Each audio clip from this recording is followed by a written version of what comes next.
बक्सर की लड़ाई, जब तीन राजाओं ने मिलकर भी भारत को बचा न सके। साल था 1764। भारत की धरती जल रही थी, लेकिन ये आग किसी दुश्मन ने नहीं बल्कि गद्दारी, लालच और सत्ता की भूख ने लगाई थी। प्लासी की लड़ाई के 7 साल बाद अंग्रेज अब सिर्फ व्यापारी नहीं बल्कि शासन बनने का सपना देख रहे थे, और इस सपने को पूरा करने के लिए उन्होंने रचा बक्सर की लड़ाई का खूनी खेल। प्लासी में सिराजुद्दौला को धोखा देकर अंग्रेजों ने बंगाल पर कब्जा कर लिया था। अब बारी थी पूरे उत्तर भारत को झुकाने की। लेकिन इस बार अंग्रेजों के सामने थे तीन ताकतवर राजा: मीर कासिम, जो कि बंगाल के नवाब थे; सिराजुद्दौला, जो कि अवध का नवाब; और मुगल सम्राट शाह आलम द्वितीय। तीनों ने कसम खाई, इस बार अंग्रेजों को भारत की मिट्टी में गाड़ देंगे। मीर कासिम, वो नवाब जिसने अंग्रेजों की चालों से तंग आकर राजधानी मुर्शिदाबाद से बदलकर मुंगेर कर ली थी। उसने सेना को यूरोपीय ढंग से तैयार किया, नए हथियार खरीदे, लेकिन अंग्रेजों की चालें तलवार से भी ज़्यादा खतरनाक थीं।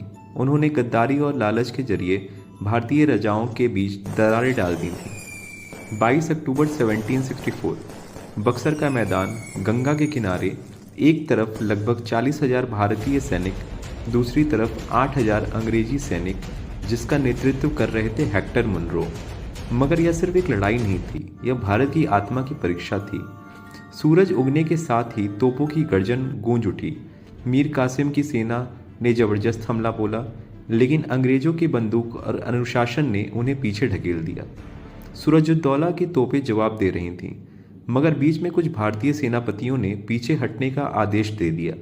युद्ध का रुख ही बदल गया। धीरे धीरे भारतीय मोर्चे टूटने लगे। शाह आलम की सेना भागी, मीर कासिम की उम्मीदें राख में बदल गईं, और बक्सर का मैदान भारत की आज़ादी की सबसे दर्दनाक हार का गवाह बन गया। तीनों भारतीय राजा हार गए।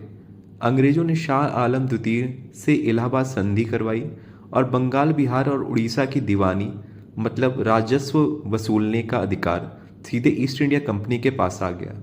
इसका मतलब था अब भारत की संपत्ति पर अंग्रेजों का पूरा नियंत्रण। अब वे सिर्फ व्यापार नहीं करते थे, अब वे हुकूमत करते थे। बक्सर की लड़ाई ने भारत की तकदीर बदल दी।